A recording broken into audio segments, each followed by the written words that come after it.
이스터라는 단어가 이제 사실 오늘날 현대 기독교인들한테는 부활절로 유명한 단어고, 논쟁이 있는 것 중에 하나가 이슈타르제이 아니냐, 그거에 어원이 있지 않냐 이런 얘기가 있었는데, 그래서 달걀 얘기도 필요한 건데 달걀이 되게 네. 그래서 많은 의혹을 받잖아요. 근데 사실 부활절에 달걀은 먹는 게 아니라 뿌리는데 포인트가 있죠. 먹는 것밖에 저희는 먹는 네, 거에만 먹는 거에만 중심이 팔려 있어서 네.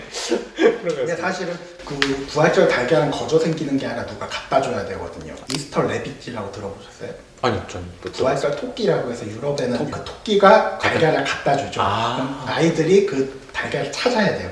그러니까 뭐 집에 숨겨놓는 거. 교회에서든 집에서든 숨겨놓으면 아이들이 그걸 찾는데, 이게 산타클로스하고 비슷한 게 착하게 산 아이들은 레빗이 찾기 쉬운 곳에다 놔두고 쉽게 찾을 수 있고 보물찾기 네. 하듯이, 못되게 산 아이들은 못 찾는다. 뭐 이런 풍습이 있긴 한데 네. 이제 문제는 이제 그거를 가지고 이제 여러 가지 해석을 하면서 이게 이교 신앙의 흔적이 아니냐. 사실은 아까 제가 사육제 이야기를 했는데 저는 좀 그렇게 생각을 합니다. 이게 워낙 오랜 세월에 걸쳐 서서히 형성된 거기 때문에 관습이나 습관을 단 하나의 원인으로 다 설명할 수는 없어요. 근데 더 중요한 건 뭐냐면 그게 실제로 실천됐다는 거고 실행됐다는 거고, 더 중요한 건 뭐냐면 그 실천과 실행이 당시 그리스도 교인들에게 어떤 의미를 주는데, 그게 어떤 이론이나 교리보다는 어떤 감정의 영역을 터치한다라는 거죠. 무슨 얘기냐면 예를 들어서 보통 이렇게 설교하시는 분들 옛날에 어르신들 많이 봤거든요.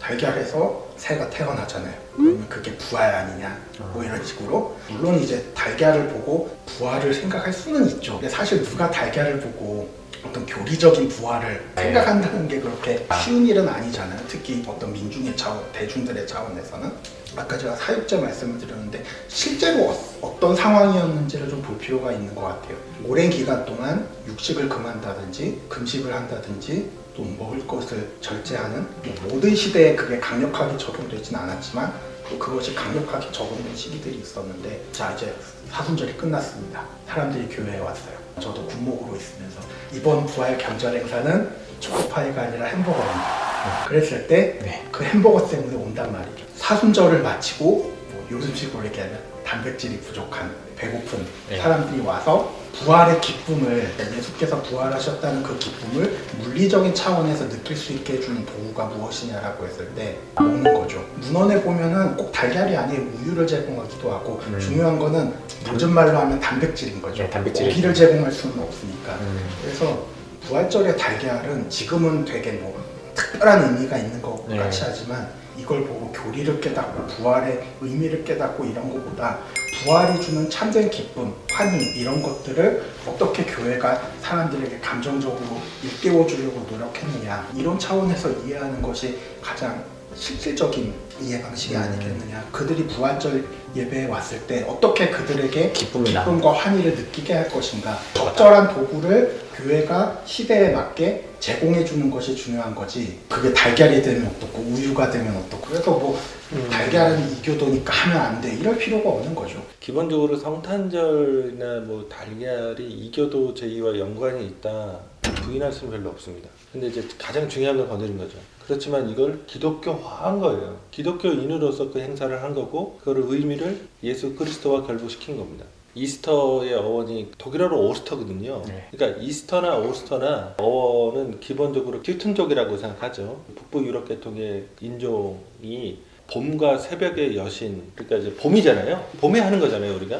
그러면서 이제 새벽, 그러니까 예수님 부활을 새벽에 하니까 이게 맞물리는 거고, 그 제의에서 뭐 계란을 먹었냐 그런 건 아닌 것 같고, 어쨌든 뭐 우리 신화 같은 데도 보면 다 알에서 태어나는 그런 영웅들이 있잖아요. 그러니까 고대인들에게 그런 거는 상당히 이제 뭔가 또 시비했을 거고, 그 생명이 어떤 안에 있고 그것을 깨치고 나오는 것에. 하지만 가장 중요한 건 종교는 아무것도 없는 지역에 들어가는 게 아닙니다. 성탄절도 마찬가지예요. 실은 신약을 공부하면 예수님이 12월 25일에 태어났다? 그리고 이 만삭의 여인을 유대적 상황에서 한겨울에 여행을 한다? 불가능뿐만 아니라 그건 무지하다, 문화를 모르는 거다. 그리고 보통 이제 봄에 태어나신 거 아니냐 추정도 하는데, 어쨌든 이건 후기의 연대를 결정하는 거라 성경에 안 나오는 겁니다. 이거를 교리화할 수는 없다. 그런데 이제 우리가 그것을 그냥 관습적으로 지키기 때문에 그걸 받아주는 거다, 그런 의미고, 그 다음에 고대 로마에 존재했던 다른 종교들의 영향, 사람들이 그걸 믿었으니까요. 우리가 지금 한국적 상황으로 하면 새벽기도가 그런 거죠. 길선주 목사가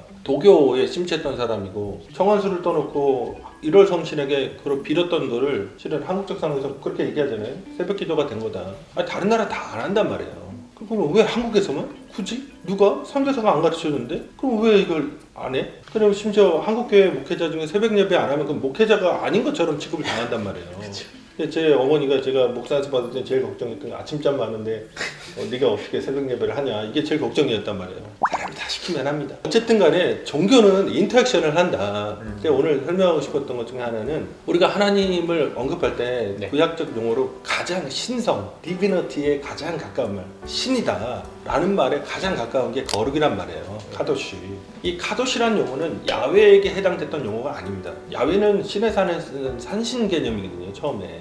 근데 거룩한 게 아니에요. 거룩하다는 단어, 이 카도시라는 단어는 실제로 우가림 본문에 BC 13세기, 14세기에 보면 다른 엘신이라든가 이런 신들에게 적용했던 단어입니다. 그러니까 그 사막에 혼자 이렇게 독처하고 있던 그분이 모세 불러가지고 야, 얘들 좀 여기, 나 여기 있으니까 얘들 좀 데려와줘. 그래가지고 만난 거거든요. 그렇죠. 그러니까 지금 우리가 오해하면 안 됩니다. 그런데 그 카도시란 단어를 야훼가 이제 써요. 하나님이 계시의 점진성이라고 하는 건데, 신학적으로 말하면 그러니까 점차로 역사가 지나가면서 다른 종교가 갖고 있던 그런 것들을 이건 내 거거든? 하나님이 취하는 거죠. 그래서 지금의 방대한 어떤 신학적인 용어들, 하나님에 대한 칭호들 이런 게 형성된다는 거, 처음부터 이제 풀 세트로 주어진 게 아니라는 거를 생각해야 되고, 교회도 마찬가지죠. 교회도 특정 상황, 그러니까 우리 같으면 불교적 상황이나 무속신앙적 상황에 기독교가 전파됐기 때문에 인터랙션을 했거든요. 그런 것처럼 로마도 마찬가지였고 고대 동방의 상황도 마찬가지였다. 부활절이 파스카, 6월절과 동일시 됐던 거고요. 그 다음에 계란도 마찬가지고 성탄절의 그런 것도 마찬가지고, 그렇지만 그거를 신앙인들이 자기 생활에 가장 적합했던 날짜들이잖아요. 그거를 예수 그리스도와 관련해서 지켰고 마음을 그분에게 쏟았고 그렇게 실천했다. 그러니까 오늘날 새벽 기도가 그러면 뭐 무속 종교냐 아니면 도교의 그런 예배냐, 아니잖아요. 새벽은 하나님의 시간이고 새벽에 하나님이 도우신다고 했으니까. 종교는 그렇게 그 지역의 사람과 정서와 문화와 함께 변화된다. 이렇게 말씀을 또 안 드리려고 했는데 하나 더 나가면, 그러니까 원형적 종교는 없는 겁니다. 지금 내가 기독교라고 하는 게 진짜 기독교냐? 그런 모습이냐?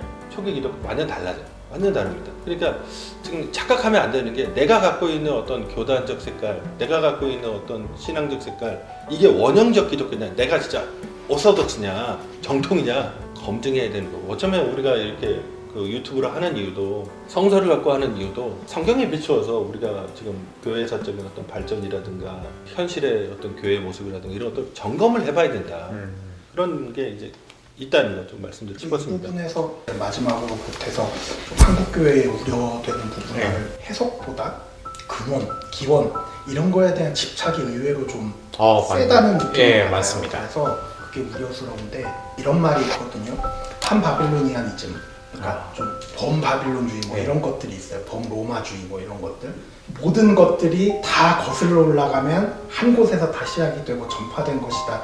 이런 이제 좀 오래된 아이디어들인데 지금은 이제 인정되지 않죠. 그런데 이상하게 한국 교회에 좀 그런 의식이 남아서 성탄절이든 부활절이든 오스터 뭐 이런 얘기도 해주셨지만, 뭐 게르만 신화나 뭐 켈트 신화나 이런 것도 거슬러 가면 다 바벨론에서 생겨나고 그런 식으로 이제 다 환원시켜 버려가지고 절대적인 악을 딱 설정을 해놓고 그 기준에 비춰가지고 오늘 우리의 어떤 실천하고 있는 어떤 관습들에 대해서 이제 잣대를 들이대는 경향들이, 이상하게 그런 이야기들이 굉장히 설득력을 얻는 것 같아요. 그 부분이 좀 우려스럽고, 말씀하신 대로 그것이 지금 우리에게 어떻게 해석이 되어왔고, 우리 그리스도교답게, 그리고 그리스도교의 어떤 세계관적 혹은 그리스도교적인 관점 안에서 그것이 어떻게 이해되고 통용되고 있는가를 거기에 좀 더 집중을 할 필요가 있겠다. 간단하게 정리를 하면은 단연에 걸친 이제 그리스도교도 여러 종교들을 보면서 영향을 받은 부분은 부정할 수 없으나 그것이 전통을 훼손할 만큼 폄하될 필요는 없다. 그리고 영향을 받지만은 전통을 존중해야 된다. 고대 랍비들은 일종의 대학 같습니다. 그러니까 제자가 찾아와서 유명한 랍비에게 내가 제자가 되고 싶습니다. 그래서 수업료와 생활비를 제공해 드리겠습니다. 오늘날 등록금을 내잖아요, 대학에. 동일한데 랍비가 제자를 부르지 않아요. 근데 예수님은 정말 거지 같은 애들을, 엄마 무시한 사람들을 불러준 거거든요.